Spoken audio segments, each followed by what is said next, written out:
critical thinking on current issues. This is Undercurrent. Hi, this is Gabe Lyons, and I am so glad you are at episode 3 of Undercurrent. And if you've joined in and started to listen to the beginning of this season, you're already starting to get a sense of where the conversation is going. And it's really meant to just keep informing you and informing your friends and informing anybody who's trying to better understand the world that we're in and what we ought to do. Well, as we move into this episode, it's going to be a letter that I'm going to share with you, a letter that I wrote, something that God really convicted me over the last year to write, to start to articulate some of these formational thoughts about where we sit in this moment and where we're headed, and the importance for the church and for all Christians to take seriously this moment and to see it more clearly. And so I hope as you listen to this, you'll not only hear this letter, but if you want to download it, you can go to gabelyons.com/letter. And there you're going to have the opportunity to download it. You can read it, you can print it. You're going to see all the resources and sources and footnotes that are all part of this letter. But I hope you'll listen to it and share it. Share it with other leaders around you. Share it with elders maybe at your church or the board. Share it with teachers at the schools in which your children are a part of. Just share it with those who are in leadership right now, who are trying to understand the times and know what to do. So join with me now as I read a letter to Christian leaders. This letter includes 55 footnotes that reference research, long-form interviews, books, and scholarly work that has informed my perspective. You can find all the links in the show notes if you'd like to learn more about any one of them. An open letter to Christian leaders. There are a few things on my heart that I wanted to share directly with you who are on the front lines of leading the church in America during a crucial and difficult time. My hope is to create more connection and solidarity with like-minded leaders who see the season ahead in a similar way. For the last 3 years, confusion and division have reigned. You've navigated difficult conversations, assessed the information coming at you with poise and grace, and done everything you know to do in leading your people. I'm sure you are weary and tired, ready to resume a more steady and reliable post. I get it. You've been through a war and need time off the front lines to recover. But I'm not sure you or I will be afforded that opportunity just yet. Your leadership will be more crucial than it's ever been in the year ahead. And I want to encourage you. Together, we can be smarter, more informed, and creative than if we try and go this alone. I write with a desire for unity, clarity, and sharpening as we consider how Christian leadership ought to be exercised during a time of confusion. To be blunt, I believe we are in a spiritual, psychological, biological, and informational war, accelerating into a crisis of isolation, distrust, polarization, censorship, and physical harm. Discernment and wisdom from Christian leaders will be critical, but the time to be convicted, clear-minded, and courageous is now. The enemy wants us divided, but the strength of the church has always been in her unity in the essentials and charity in the non-essentials. So a few questions I'm asking myself and desire to discuss with others are these. Number 1, who can I trust for credible information in an age where information is controlled, manipulated, or mediated by large institutions who may not have my best interest in mind? Number 2, how is Christian moral leadership best exercised during a time of confusion and crisis? 3, where can those I lead discuss controversial cultural issues without creating more division? 4, what parallel structures can the church and Christian institutions create that support the flourishing of both the church and their neighbors? And 5, what responsibility do Christian leaders have to identify and resist technocratic policies that harm people or violate their moral conscience? Preliminarily, you may be tempted to disregard or dismiss some of the content of this letter. We've been trained to have our skepticism high, and that's not a bad thing. To the best of my ability, though, I've attempted to support most of the statements with facts or studies that enable critical thinking.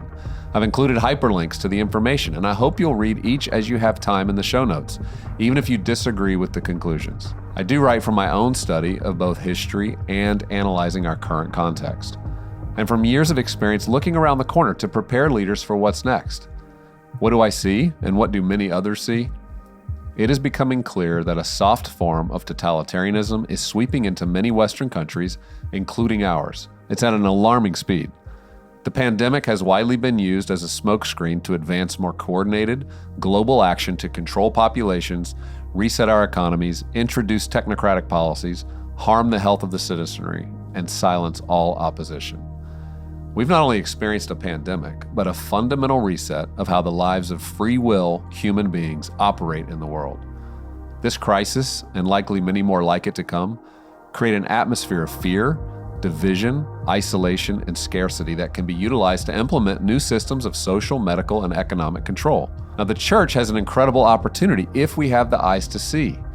Historically, during such times, Christian leaders have held the moral high ground, rigorously pursued truth, offered an essential witness, provided a prophetic voice, and mobilized peaceful resistance to the evil threatening to overwhelm God's design for human flourishing. From William Wilberforce resisting the slave economy in Britain and Harriet Tubman's subversive Underground Railroad in the United States, to Abraham Lincoln calling on man's better angels, and Dietrich Bonhoeffer organizing underground seminaries and ultimately giving his life trying to save the millions suffering under Hitler's eugenics program. I believe that time is again upon us. As the founder of an organization committed to thinking well about cultural issues, I'm very aware of how we have all been subjected to mass manipulation. Some players in media, big tech, and government have fomented dissent and created vitriolic infighting that clouds our ability to see who the real perpetrators of the division are. These voices have used fear to drive conditioned behaviors that ignore reality and contribute to long-term consequences, especially for the poor and marginalized. This is consistent, though, with major totalitarian takeovers in the 20th century. The desire for power and control leads to death. It's time for the church to wake up. The past few years have been full of confusion and conflicting narratives, all at an overwhelming personal cost to many. In trying to do the right thing, many trusted the Christian love of neighbor motivation that was requiring the faithful to participate in whatever our government asked of us during a pandemic. This was particularly disconcerting when those policies ignored scientific rigor, were ineffective, violated individual conscience, and led to societal consequences that create more damage and destruction than the original problem. This anti-intellectual, highly emotive, and moralizing approach misled millions. It also created distrust for spiritual leaders that cautiously followed along, feeling unprepared to ask the tough questions. This affects our ability to now lead, but it's not too late. So prayerfully considering our situation, our organization is sharpening our focus to help leaders like you successfully navigate the times ahead. I've outlined 7 ways Christian leaders can be faithful in this cultural moment. I've provided the outline below along with footnotes and links that allow you to take a deeper look should you be interested. I have a trove of data, studies, and references that have shaped my thinking, and I'm happy to share more resources if you're interested. Whether you're skeptical of this reality or discerning it all along, felt alone and confused, or wondered if you could even make a difference, I'm here to encourage you that your faithful leadership can create great change. You are not alone. Together we can play a part in how the church continues to be a light and give witness to God's desire for human flourishing. My thoughts on 7 ways Christian leaders can be faithful in this cultural moment. Number 1, stay informed and aware. Gather your information from trustworthy sources, including historical ones that point you to original sources, not filtered opinions. Gain context and courage for the road ahead by seeing more clearly the agenda at play. Instead of reading news sites that tell you what to think, read timeless literature that teaches you how to think. Books like the following comprise a timeless canon of literature that demonstrate how wrong ideas create disastrous consequences. See C.S. Lewis's The Abolition of Man and That Hideous Strength, or Plato's The Allegory of the Cave, or read Ethics by Dietrich Bonhoeffer, or The Power of the Powerless by Václav Havel, The Captive Mind by Czeslaw Miłosz, and The Rape of the Mind by Just Mierlu. To become familiar with how mass manipulation led to the deaths of more than 100 million people in the 20th century. Regarding our current moment on the fallout from the pandemic, follow Dr. Martin Kulldorff, Harvard epidemiologist, and Dr. Jay Bhattacharya, Stanford scientist, on Twitter for reliable, consistent, no-hype guidance. To better understand technocracy and how science is being compromised, subscribe to the Substack of Dr. Aaron Kheriaty.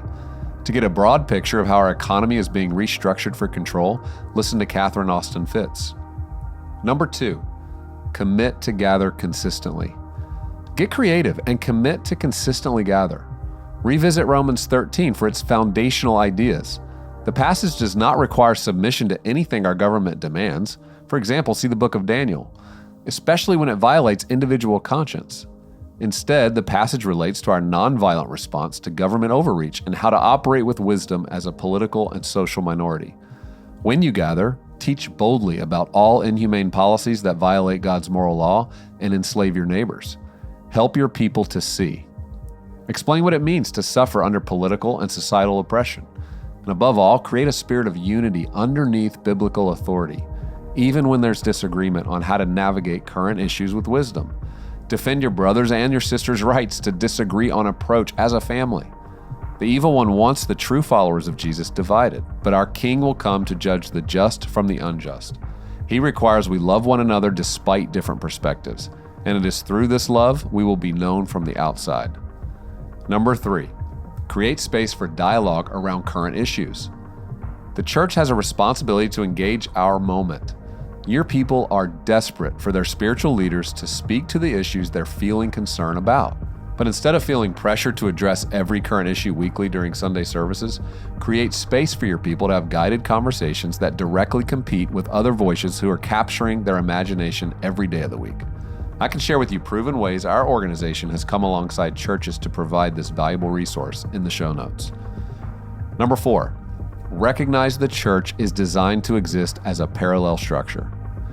We serve a different king and operate under the rules of a higher kingdom. We don't ignore reality, but we also see the supernatural. We recognize the enemy's plans to destroy the blessing of moral agency, to deceive, to divide, to manipulate, to control, and to annihilate humankind. Together, we have the unique opportunity to build a parallel structure that supports the well-being of our communities through the application of kingdom truths. It is more important than ever that we do so resolutely. Start now. Time is short and demands will increase exponentially in the days ahead. Whether it's a homeschool co-op, food distribution, community gardens, medical alternatives, or providing mental health counseling, the need is great and growing.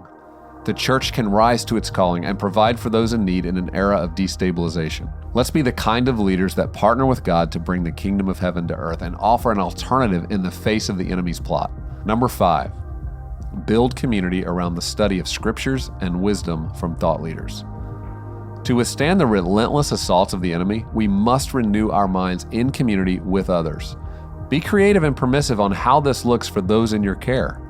Prioritize the reading of scripture over any other books. Gain courage and strength from studying how the early church thrived as a minority in the midst of a persecuting evil empire. Access content that helps your community process through our current context and inspire them to remain faithful despite changing circumstances. Ask God for clarity on how to lead your family and your friends wisely. Number 6, welcome the broken and evangelize the fearful. Sadly, the economic changes, uncertainty, and physical suffering that comes as a result of poor leadership will create personal crisis for many. They need a place where they can be comforted and hear eternal truths and meet the Savior and be invited into citizenship of a higher kingdom. The psychosis created by the constant use of fear will drive many to ask the most fundamental questions about God, life, and heaven. Be ready to answer these questions and equip those in your care to evangelize. The harvest is plentiful, but the laborers are few. Let's raise up more laborers who are making spiritual truth available to the lost, scared, and confused. And number 7, speak up and resist tyranny. This is the time for our voices to be heard. There's enormous hesitancy of many Christian leaders to engage policy issues for fear of ostracizing some or appearing too political. However, this void from the church on matters requiring truth, discernment, and direction allows evil to advance in our midst. It's past due time to assume the role and responsibility to which we are called and to which we will be held accountable. As Paul writes in his letter to the Corinthians, we may be in a time where the church doesn't need more teachers, she needs more fathers.